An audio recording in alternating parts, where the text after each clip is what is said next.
welcome. My guest today is Mahadeva, a former exorcist, also fellow YouTube content creator with the channel The Thunder Wizard.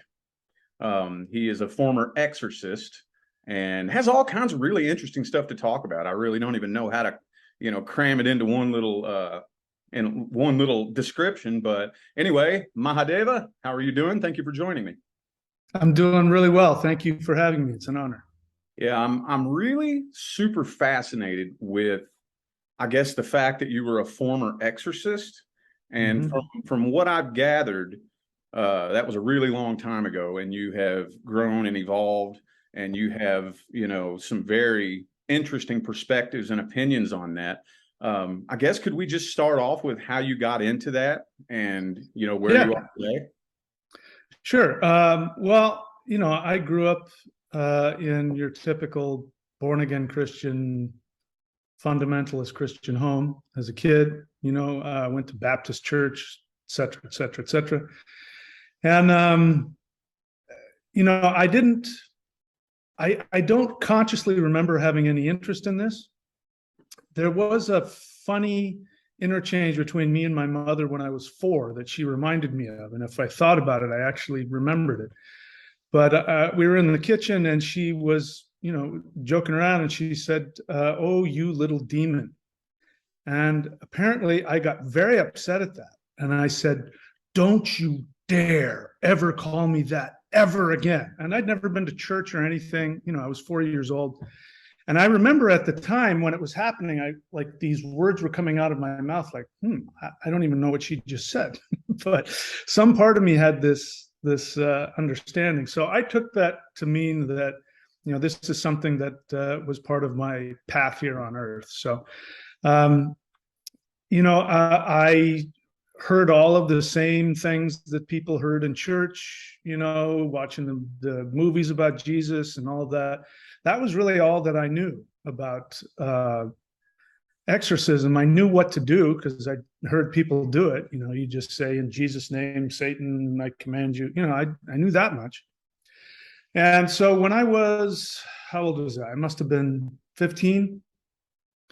And a friend was staying over at my house, and we went down to this old, it sounds like it came straight out of a movie, but it was this old church that was on top of a cliff overlooking the ocean.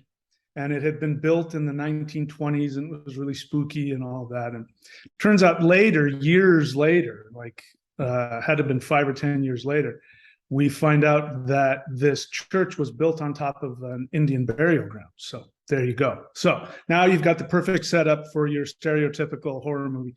So he and I were doing what we were skateboarding, walking around, up to no good, smoking cigarettes. And this was a place I used to go all the time because it was really cool. It had all these like caves underneath, and there was all this stuff on the cliffs, and it was, just a place that kids hung out in the neighborhood. But when we walked in, it was at night, and we walked by, I saw lights flashing on and off in the church, and you saw shadows running past, and you could hear all this commotion. And I thought, oh, they're having a party or a fundraiser or something like that, right? That wasn't uncommon. We weren't supposed to be there. So we were skulking around, getting ready to see if we could get out of there without getting detected. And again, just like out of the movies, there was this huge, giant double wooden door that was fake. It went up, it was tall, but then it went up even higher than that to make it look like it was this huge door. Again, it was this guy's mansion from the 20s. It was a really old mansion. In any case, so we walked through into that, and something's not right about what's happening here. And I'm saying to my friend, we should just go. I don't feel right about being here. We should just go. And he says, no, let's figure out what it is. So I remember I was standing to the side, looking at the door from the side, like I could see it. And he went to put his ear up against the door, and I could see that he wasn't touching the door. He was probably about this far away from the door as he's doing this. And from inside, the door goes like somebody just banged it from the inside. And he went, and I took off running, right? And I was sure he was right behind me. because, I thought somebody was going to come out of the church. What are you kids doing here? Right. And I turn around and he's nowhere to be found. And I walk back and he's in the exact same position I left him. Hasn't moved a muscle. And I go over to him and I say, come on, man, this isn't funny. Let's go. Let's go. Come on. This isn't funny. Let's go. And nothing. Didn't move. He didn't, nothing. And then I just sat down and I started getting like freaked out. Like, what the heck is going on? And then I don't know how long it was. It could have been 30 seconds. It could have been 10 minutes. I don't know. And that, time kind of went strange. And he slumped down and he was sweating and he was breathing hard. And he started talking strange, like saying that somebody was inside of him and was putting thoughts in his head, and really freaky sounding stuff. And so I said, come on, let's go. Let's go. And so we walked back to the house, and I don't know what my thought process was, but just get him out of there and get him back to my house. And as we're walking, he's getting weirder and weirder and saying stranger and stranger things. And then I said something to the effect of, like looking in his face and saying, Satan, you're an idiot, or I don't know what I was trying to do, but I was like trying to badmouth, obviously some spirit had jumped inside of him. And he starts saying, don't say that. Don't talk like that. It's telling me to do all kinds of things to you, push you off the cliff, kill you, things like that. And I just said, okay, that's it. We're going back to my house. So we go back to my house. And again, even though I'm, this rebellious teenager, I was still this hardcore born again Christian. And so I've got a Bible there in the room and all that kind of stuff. So we get in, and then he sits down on the bed and he says, I'm fine. Everything's fine. I'm fine. It left. I'm fine. And so I put on, back then we had records. So I put on a record and I started, like dancing around to whatever it was, Styx, or I don't know, some old 70s rock. And every time I like did something in his direction, he got like weird. And so I turned the music up. I said, okay, what's going on? I said, we're going to take care of this. And so I said, let's pray. So we both closed our eyes and started praying. I was sitting on the bed. He was lying up, in the bed up against the backboard like that. And so, I was able to, like, if I wanted to, put my hands on his chest or something like that, sitting on the bed, he's lying like this. And so I'm saying, Lord God, Jesus, I'm doing that whole Christian thing. And then with his head down, he starts shaking. He starts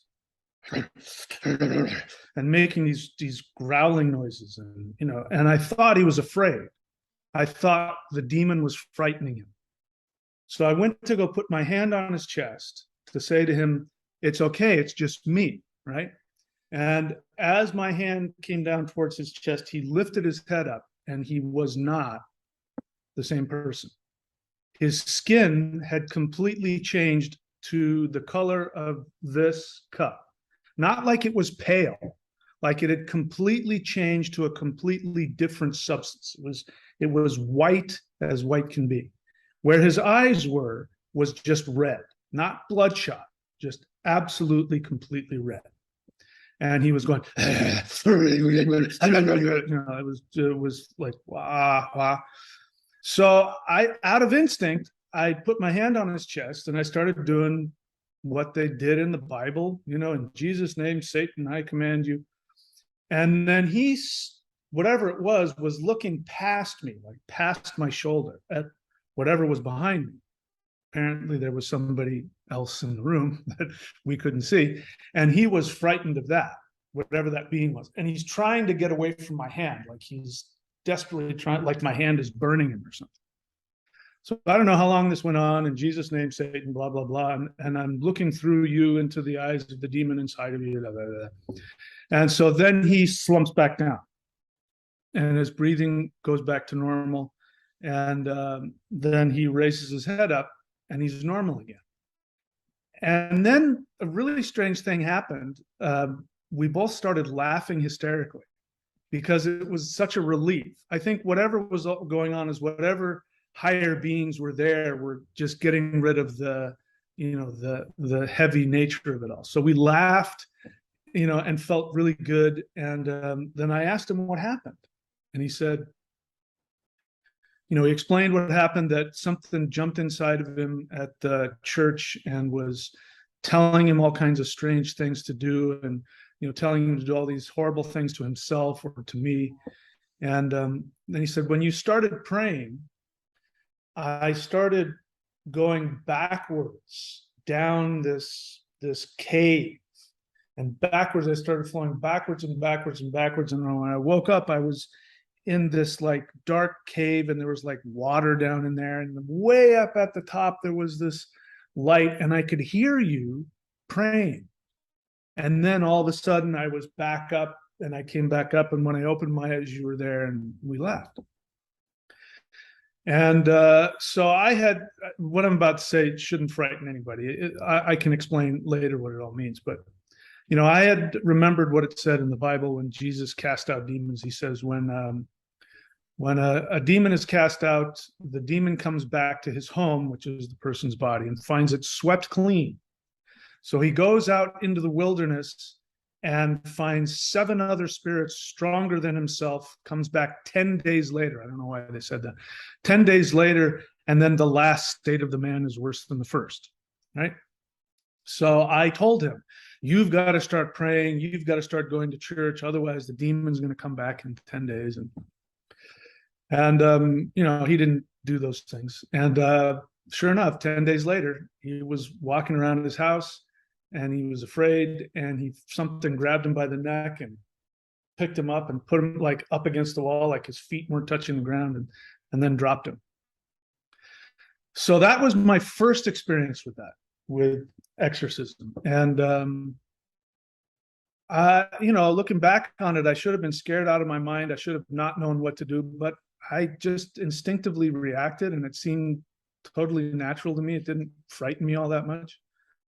And so I didn't think about it again.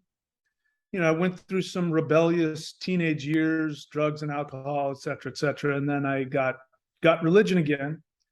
And then after I went back and, had a big conversion experience and went back and had, started doing all that religious stuff, I would just be places. I would be somewhere, and things like people would walk up to me and say, somebody's inside of me and I know you can help, things like that. And, there was at least a couple of times, because I was a church going guy and we did things like perform. I was an actor as well. We'd perform at churches doing church plays. And at least a couple of times I showed up, and there would be some guy who had just given his life to Satan in some seance or something, and he was possessed, and I would be like the only person that knew what to do. And so the whole thing, put my hand on their chest, Satan, I command you. And same kind of stuff happening. Lots of projectile vomiting and really horrible things that they say, and really frightening feelings and stuff like that. And after doing that a few times and then coming home, what would happen is I'd come home, and then at night, what would happen is my mind would sort of release what was really going on energetically, because physically you're looking at it and it's just kind of strange and weird, and it's awkward and frightening, but somebody could look at it and go, those people are just nuts. But you get back home and you start replaying it in your mind, and you start to feel what was really going on, and it was really ugly. The energy was just really ugly. And every single time, what I found is that every person, I can only speak for myself, but every person that I did an exorcism on, in order to get the spirit to leave, I would have to get them to forgive somebody that had abused them. So I learned to do that. Almost immediately I'd go, okay, who abused you? Tell me who abused you, and they'd be like, the demon would be there, and then they'd come back. And while I had them, I'd have to rush to get them. You have to tell me who abused you. And so invariably it would be somebody, sexually, physically, emotionally, some horrific kind of abuse. And then I would say, you have to forgive Uncle so-and-so. And if they said no, the demon would come back. And, I have to say, the demon's not going to leave until you forgive whoever harmed you. And then if they could say, I forgive so-and-so, then I could cast the demon out. And then I'd sit them down and I'd say, listen, here's what you got to do. You got to get your life together. You got to stop doing drugs. You got to start going, seeing your counselor on a regular basis, talk to your pastor. You got to get your life together. If you don't, it will come back. And almost invariably, they never did. And I got the real clear conclusion that what's going on is that these are people who are attracting demons on an unconscious level. They are actually, at the very least, sending out a very strong message that I need something to distract me. And, when you're in horrific amounts of emotional pain, it's always trying to come into your conscious awareness. Your mind is constantly trying to heal that wound. But if you don't have the skills to do it, or you don't feel worthy of it, or whatever, and people get addicted to being victimized too. So, without that, they don't know how to function. So when somebody's like that and they can't tolerate the feelings, then they seek to have some kind of experience to distract them. And what is more distracting than having a demon inside of you, attacking you in your sleep, or, cutting your skin, or, moving you around, or, doing all the crazy stuff that, real demon attacks do. And by the way, let me just say, it is also my experience that the vast majority of people who talk about being demon possessed usually aren't, but it's the same scenario. They are manifesting within themselves some kind of, spiritual victimization to distract them.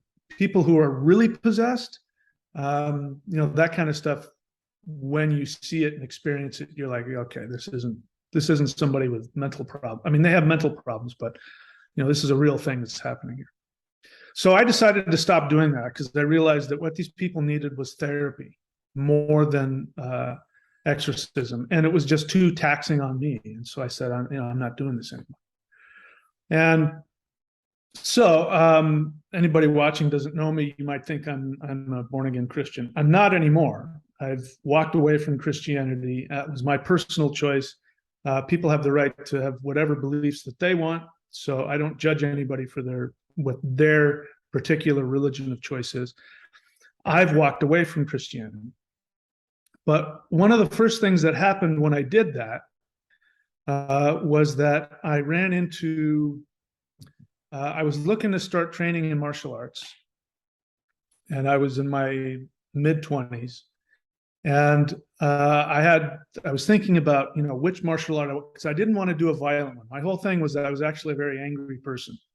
And I hadn't been in a fist fight, but I was one of those people that when I walked down the street, everybody got the hell out of my way.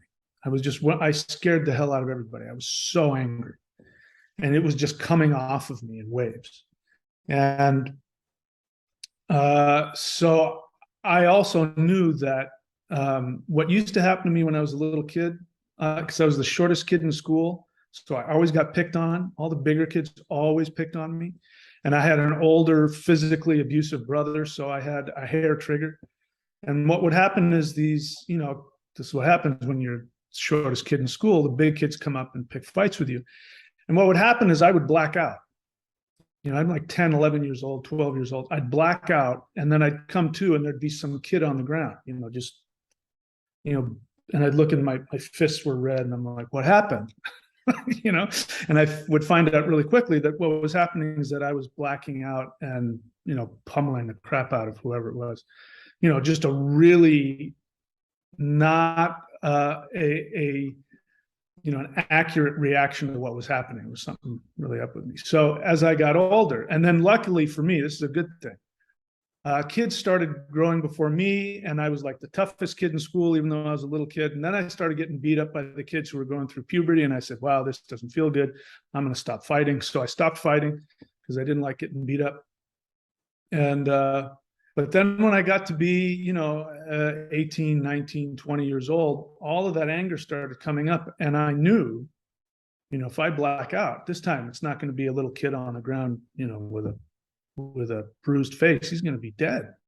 And I didn't want to hurt anybody. I didn't want to end up in jail. I didn't want any of that. So I started looking to train in martial arts, not to beat people up, but so that I didn't have to fight, so that I wouldn't be afraid, and if I did get into a situation, I would have skills instead of just rage. So I was looking for a specific martial art, and one of the more spiritual Chinese, whatever. And I run it again, just like a movie. I'm working this temp job, and this Native American guy, he's like 6'2", hair down to the floor, just out of the movie, just looks like the spiritual guy. And I'm telling my friend, should I do Wing Chun or should I do Aikido?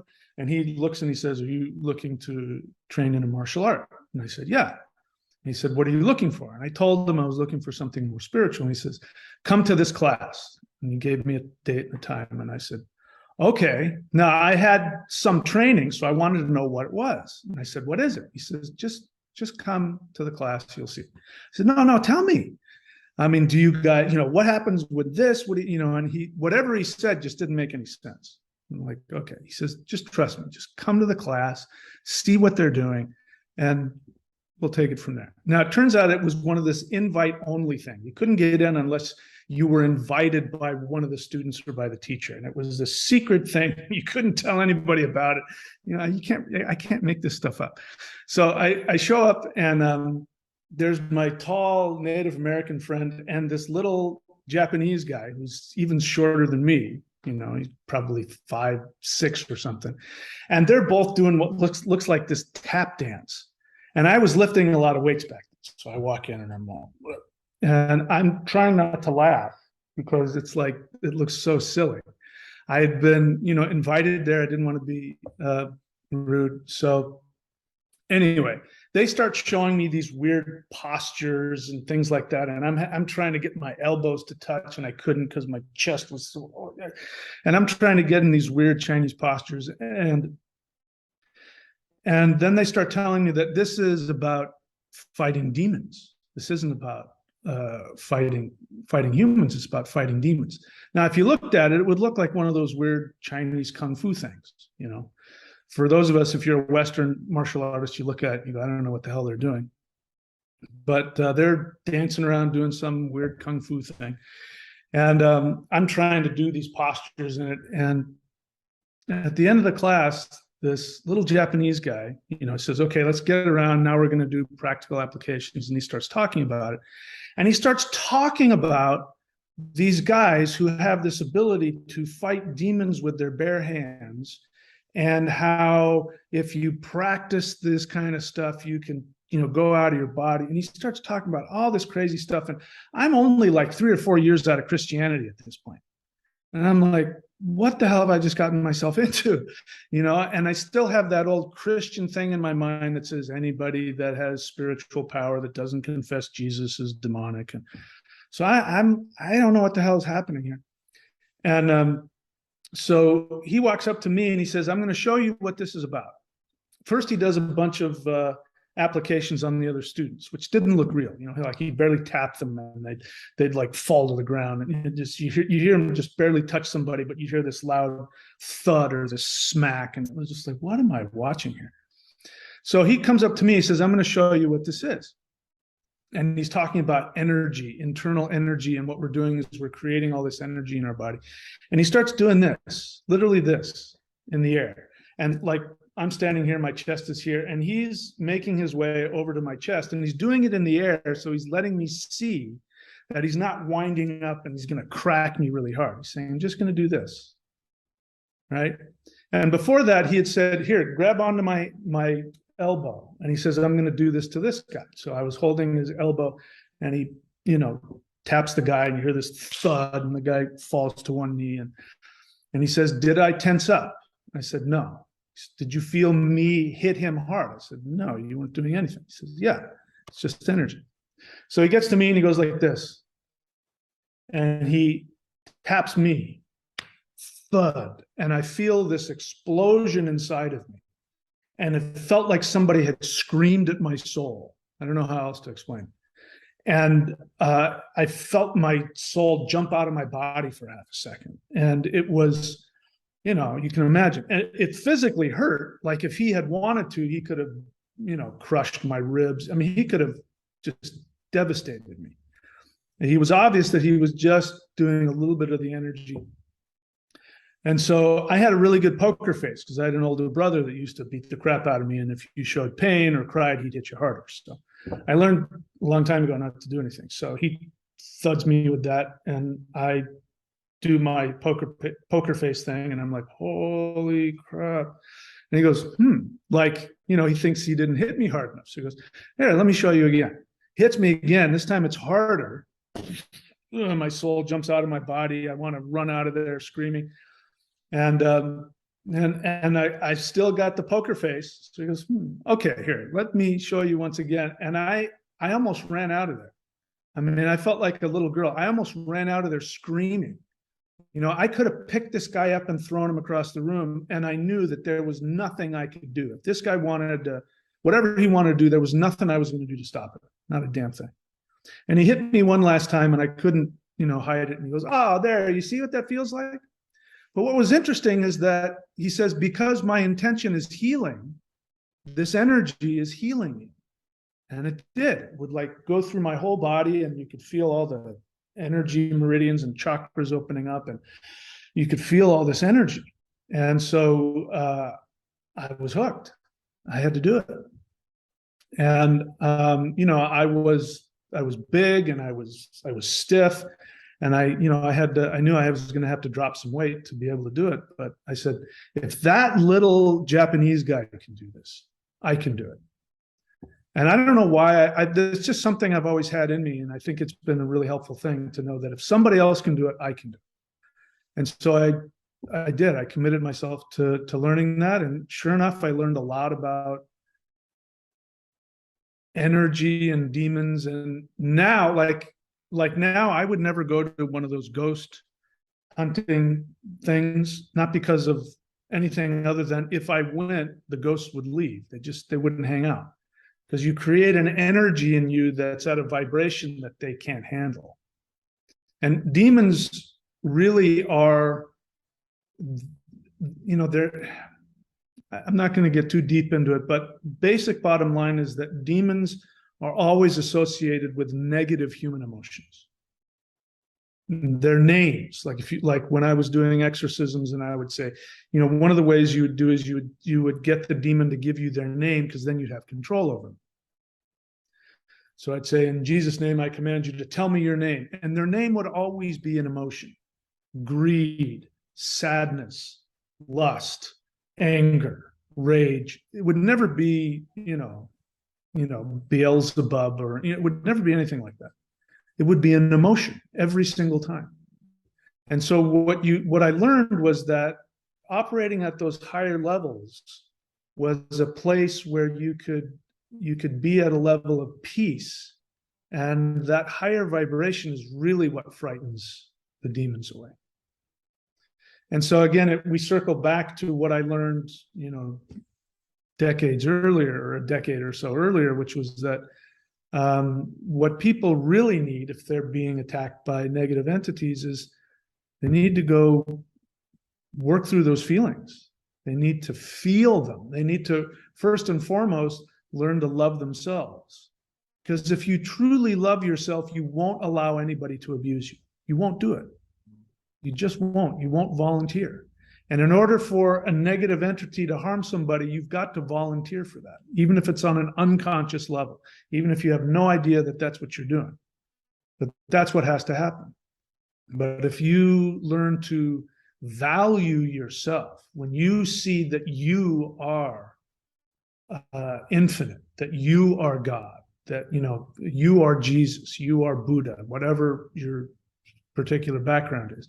When you identify with that, and what'll happen is you'll find out, if somebody's been in this situation, they'll find out that that they have an unconscious agenda to devalue themselves in the mistaken idea that that's what it'll take to fit in, to be loved, to be accepted.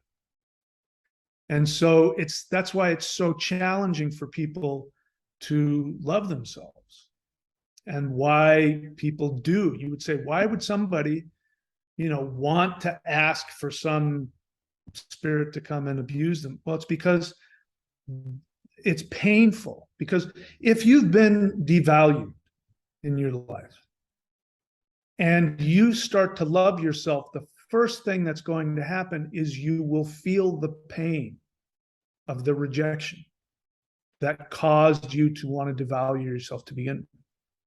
So people say, well, if you get rid of the demon, how come people just aren't happy?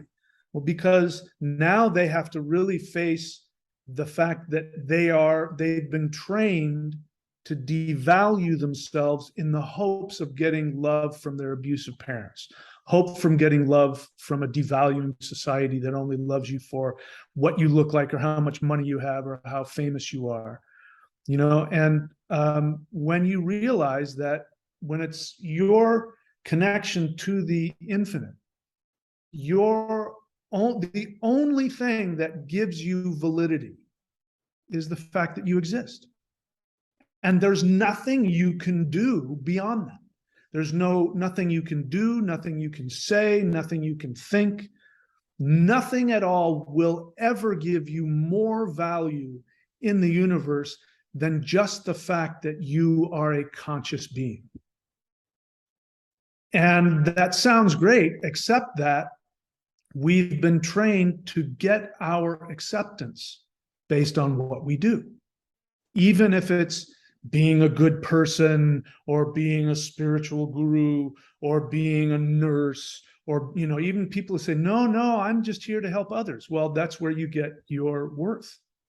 We call that codependence. You get your worth from helping others, from fixing others. But that's just the same as trying to get your worth from being rich or famous or good looking. It's all superficial.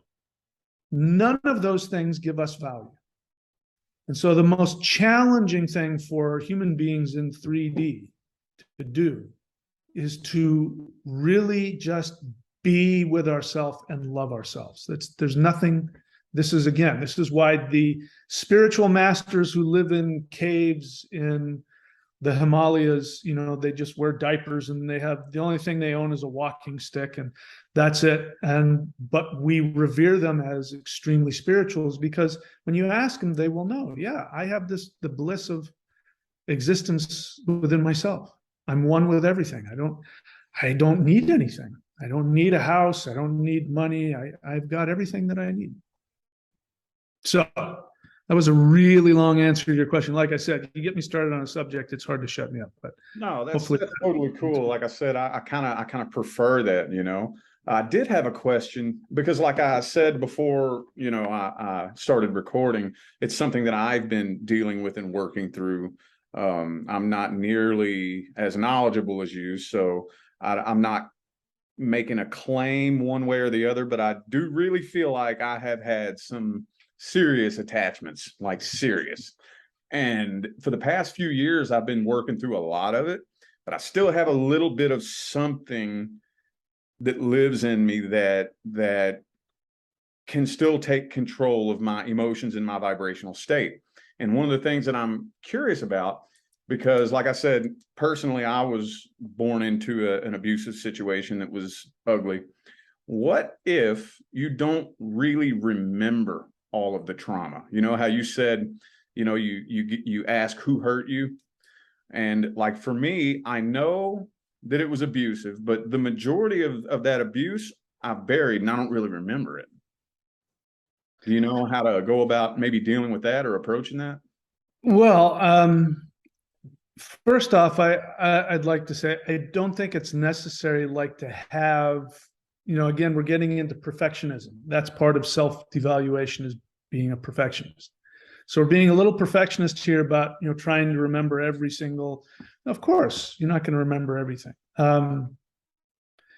And it's possible that many things will come to your awareness as you continue to heal. So I would say, you're asking me specifics how to do it is begin the healing process and continue to, whatever that is, therapy and or meditation and or whatever it is. And let the awareness, continue to expand when you're able, because the universe is also kind. It's not going to, it's very likely if you were made aware of everything all at once, it would, might kill you. It might just be too much. So you'll learn what you need to learn and work through when it's time. And it may also be necessary, may also be true that you don't have to remember everything. Having said that, the practical thing that you can do is exactly, what I teach. So what I didn't say is that on my channel, what I do is I've got all those exercises, and I've got all those energy practices. Like for instance, the Awakening the Immortals. That's one of the free practices that I give on my channel. And just by doing that energy, as it comes into your body, if there really is some kind of attachment, it'll drive that away. And the more that you do it, the more your vibration will rise to a point where those entities won't want to come near you. And of course, as you do it, though, feelings are going to come up. It might be challenging feelings, but the more that you work through those feelings, again, the less there's going to be for something to attach to, because they're attaching to the unresolved feelings. And these are things that you are choosing not to deal with. So you choose not to deal with them. That's like you're handing a platter with food on it. You're saying, here, feast on this. And so you can make the choice.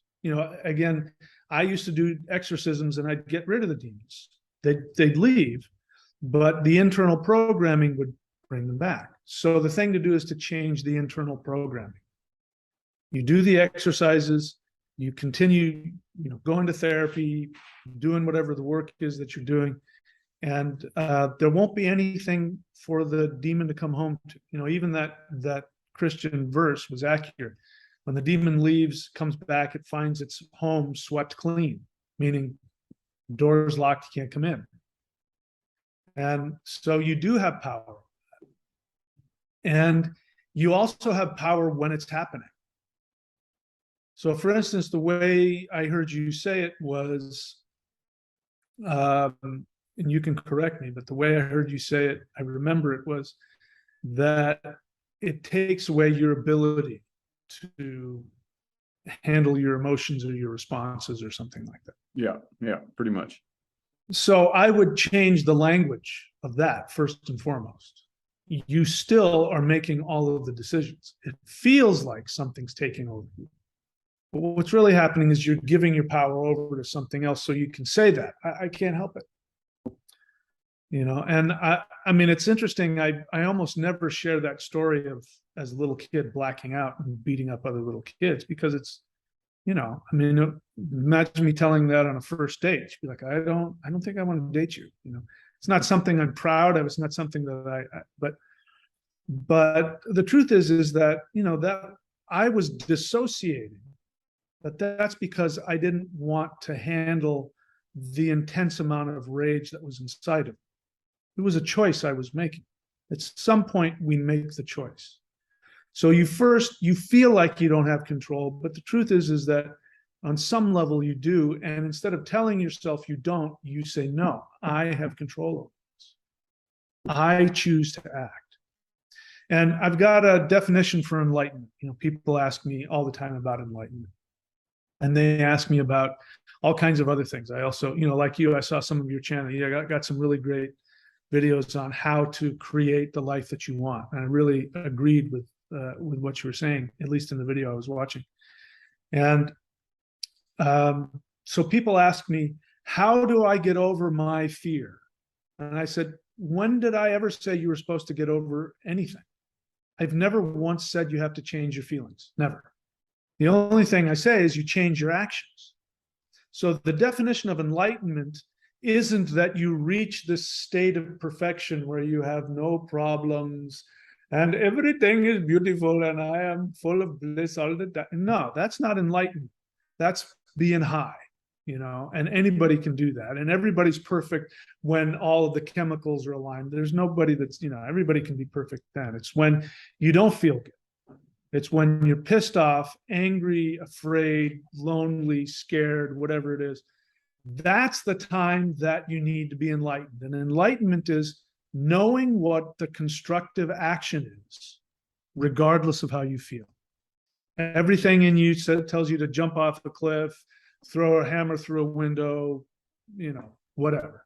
But you go, no, instead, I'm going to do what I know is healthy for myself and healthy for others. And the challenging part is, in those moments, what is most healthy for you and for others will feel like it's killing you. So this is really what's happening in those moments when you feel like you're losing control and you're reacting, obviously in some negative way. It's because the feeling of not acting out is intolerable.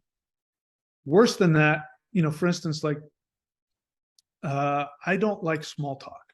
Like if I go to the store, it just drives me crazy when I'm the same way. And they want to go, hey, bro, I'm like, dude, I'm twice your age. Don't call me bro. I want to say that. Did you watch the big game? And I want to say, look, just ring up my groceries. You're not my friend. Stop wasting my time. But that person has been told by their supervisor who's over there watching him that he has to do that.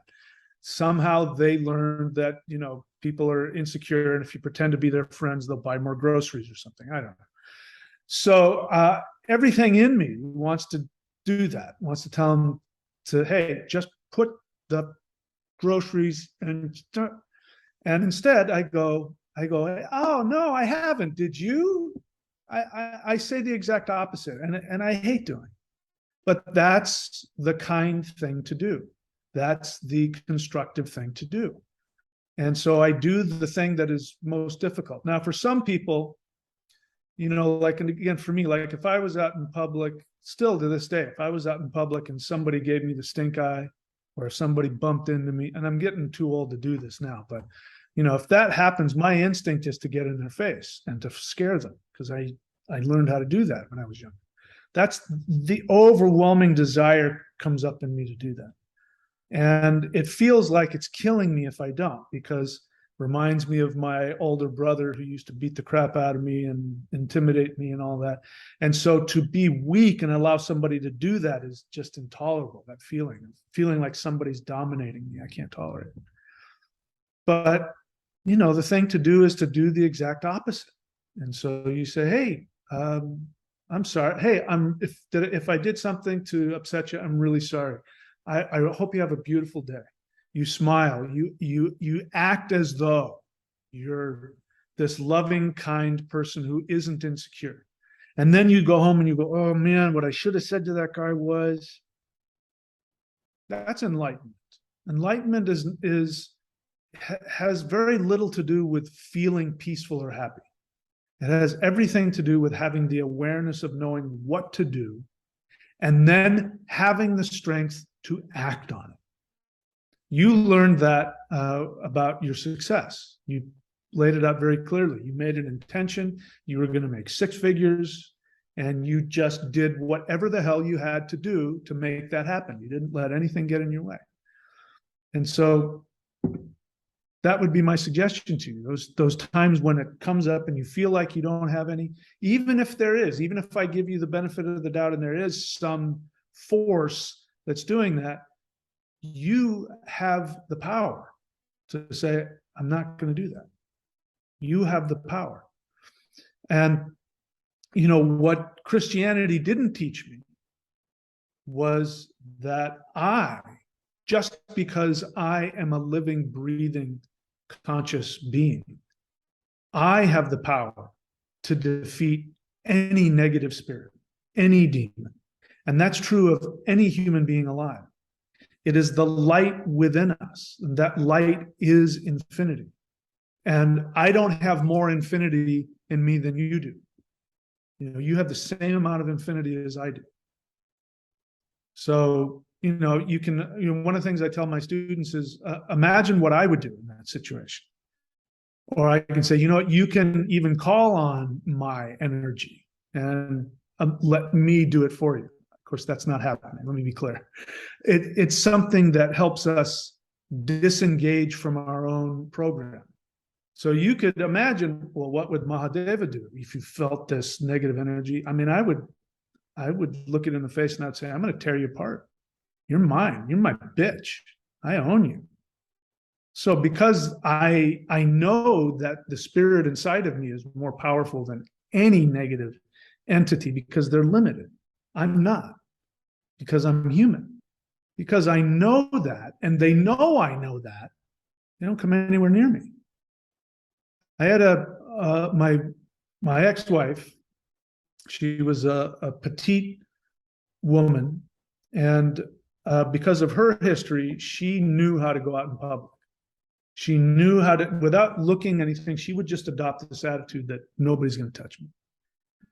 And she could be in the worst part of town, and sure enough, nobody would come near her. Bad guys would stay the hell away from her. So it's the same is true with negative entities. But it's really a projection. I'm going to, forgive me if I'm going a little too far with this, but you're fine. So a projection is, in case anybody don't know, and I recommend anybody look it up. Look up psychological projection. Everything is a projection, which means we project onto our reality our own internal dynamics. So if I can direct this at you. So if you have this experience that there's some kind of energy attaching itself to you that takes over you at some point, that's a projection of what you felt like as a kid. You had no power, and somebody else had the ability to literally attach themselves to your physical body and do things to you without your permission. And so what ends up happening is, in order to relive that reality, we experience it with demons. And when you grow up, when you're a kid, other human beings have the power to do things to you. You can't stop them. Then you grow up into an adult, and so objectively, no, other adult humans don't necessarily have the power to control me like that. But I still feel that way. So instead of seeking it out in my dynamics with other humans, I'll seek it out with spirits. I'll find a spirit and I'll tell him, listen, I'll pretend that you're more powerful than me so that I can stay in this spot. And I'm willing to bet, I don't know, you can correct me if I'm wrong, but I'm willing to bet that in those moments when you lose control, it's usually around a really sensitive issue of yours that is really painful. It's not like you're walking around and you're feeling really wonderful and all of a sudden you get taken over by something and you tackle somebody and beat them up. No, it's going to be when your issues or your insecurities already been probably stimulated. Like when I would lose my temper, thankfully, when I did get beat up as a little kid, it stopped me from fighting. So I haven't been in any physical fights. Luckily, I've either been able to intimidate my way out of them or avoid them. But I forgot what I was going to say. Oh, well, that thought just flew out of my head. So I can't finish it. There was something else I'd kind of like to touch on a little bit. A video I watched of yours the other night where you were talking about shadow work. And or I don't know if you called it shadow work, or mainly I don't remember everything that you talked about, but it seemed like you were covering a lot of the misconceptions that some people have about doing shadow work. Do you know what I'm talking about? Am I wording that right? Is there any way we could touch on that a little bit? We can. I'm not sure if I know exactly what you're talking about, but I personally don't like the word shadow work, and it's a personal thing. Even though it's a Jungian term where you look at your shadow side. But the reason I don't like it is because it gives this feeling of something separate from you. Like there's your shadow, And, the truth is the shadow has nothing to do with you. It's light that's being, blocked out. It's not a part of you at all. So I don't like that feeling it gives. I like the idea that everything is me. Everything that's negative is me. Everything that's positive is me. Excuse me. So if I'm hearing you right, let me just confirm. By shadow work, do you mean finding your inner strength, or do you mean looking at your negativity? What do you mean by that? I'm thinking, what I was thinking when I was listening to the video was that it was like looking at your negativity. And Okay. yeah. Okay.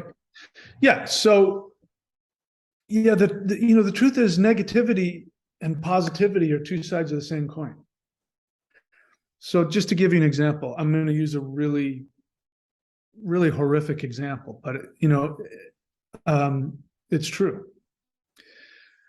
So Jeffrey Dahmer, right? There's a new thing on Netflix about Jeffrey Dahmer, and there was one scene in it which really actually showed exactly what's happening with him. The thing about Jeffrey Dahmer isn't that he is an evil genius who is bent on harming and destroying people. It's not what's happening with him. That's what he does. I mean, he was a monster. He was horrible. I mean, one of the worst serial killers that's ever lived. It was horrific. But his internal environment was that what he wanted was to be loved. And so he would find somebody that he felt an attraction to. And they'd come over to his place and they'd make a connection. Like he would feel a friendship connection with them. And then, because he had mental illnesses, because of the abuse he suffered as a kid, he would then become terrified of being abandoned. And the thought of being rejected was unbearable for him. And then he would snap, and then he would attack them and kill them. But if you ask him, he would say, no, I just didn't want them to leave. I liked them. I felt close to them. So his negativity, his shadow side, is no different than somebody else's positive side, except for the way that he reacts to it. He responds to it completely backwards. And so if he had the ability, again, we would have to go back in time to when he was a little kid. And, based on what I know, his mom, I think, may have had a mental illness as well and was really abusive to him and all that. If we could go back into time when he was a little kid, and instead of being rejected because he had a feeling, because he was lonely or he wanted love, instead of being told, go away, get out of here with those feelings, leave me alone, which made him, as a little baby or as a little kid, horrifically rejected, which turned into something really nasty. If he had been said, come here, little Jeffrey, it's so beautiful that you need to be loved. I'm rewarding you for needing love and wanting to be loved. Then he would grow up as this person who would say, everybody just needs to be loved. And whenever somebody is mean to me, I turn around to them and I tell them how beautiful they are. He would do the opposite, but it would come from the same impulse. The impulse of, I want to be loved. And instead of responding to the pain because he's afraid of being hurt, instead of that, he would respond to the pain of being hurt by giving the other person what he would want for himself. So the projection of Jeffrey Dahmer was that he didn't believe that he was worthy of love, which is why he couldn't imagine why anybody that he liked would want to stay friends with him. He assumed that once they walked out the door, they would decide he was worthless and they'd never want to see him again. He couldn't tolerate that, so he hit him over the back of the head and, the rest of the story. So our shadow side, now you figured this out with your business, right? Because in order to say to yourself, I'm going to make a 6-figure income, then you have to then enjoy the idea of you putting yourself out there being seen, right? that couldn't have been easy. I imagine that was challenging. You probably felt a lot of shame, a lot of guilt, a lot of fear, right? Oh yeah. Oh yeah. That was your shadow side. But those were reactions to something really beautiful in you, which was your spirit that said, I want to give something to the world. And I want to be rewarded for the beauty within me. And your probably many of your responses to that was, no, you shouldn't do that. That's stupid. You don't deserve to do that. Mm-hmm. But you're responding to something beautiful. You're not responding to a shadow. You're not responding to something negative. And what we will realize when we're all done with this three-dimensional school, because that's what it is. When we're done with this three-dimensional school and we go back to higher dimensions, we're going to realize that everything comes from love. There's nothing that happens in the multiverse that doesn't come from love. We in 3D think that things don't come from love, but even the most horrible people on the planet, and there are some people that are doing some really horrible things, those horrible people, what they're doing is they are operating from a warped positive feeling. What you did, you said to yourself, I want to take this beauty and I want to share it with the world, and I want to make a six-figure income and help a lot of people. You then had your shadow come up and say, you can't do that. You don't deserve to do that. And you said, I'm going to do it anyway. In that moment, you were enlightened. You said, I hear that feeling. It's horrible, but I'm going to take action that I know is healing for me and for others, regardless of how challenging it is for me to feel that.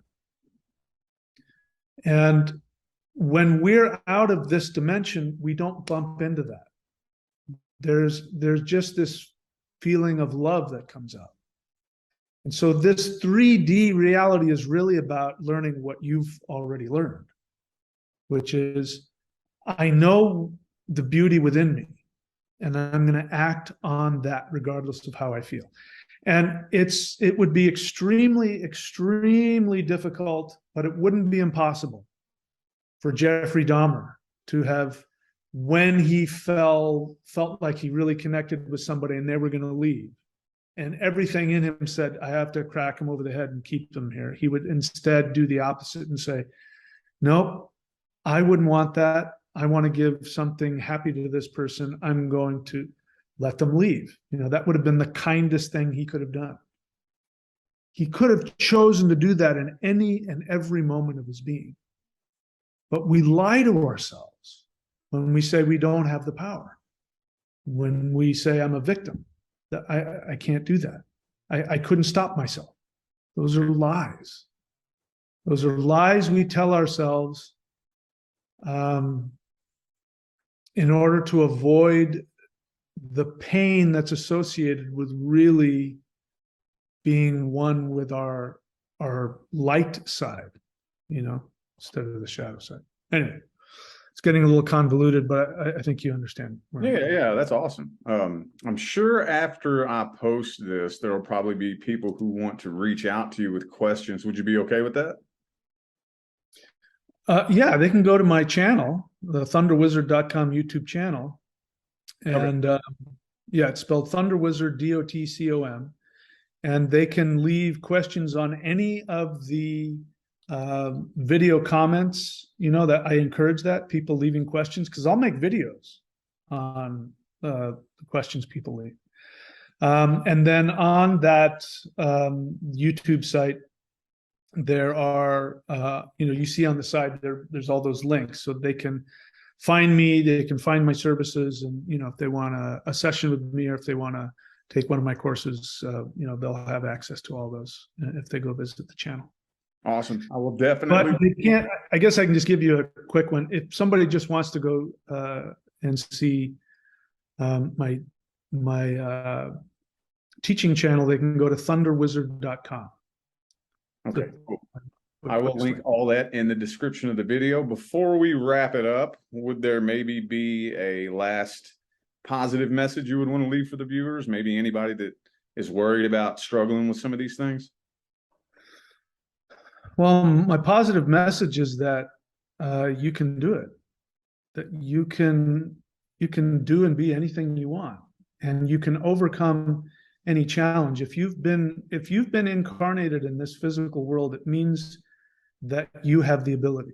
And I mean, I wouldn't wish my childhood on anybody, and I'm not trying to compete with anybody because I know there are people that have had things worse than me. But I know that I went through things and overcame things that a lot of people, you know, might not have. And there have been times when it felt impossible and I made it. But you've got to be willing to reach out and get help. So, you know, whether that's 12-step groups, you know, like AA, NA, CODA, or if it's working with a therapist, or if it's finding a mentor, you know, we can't do this alone. We need to have the fearlessness to reach out and be seen by somebody else and do the work to heal. Awesome. Awesome. Well, that was very, very informative. I greatly appreciate you joining me again. I am going to go ahead and wrap this up. I'm definitely going to be a regular viewer of your channel and might have you back on here again someday if you're down with that. Yeah, whenever you want. Awesome. Thank you. Well, you have a good day. Okay. All right, my brother. Take care. All right.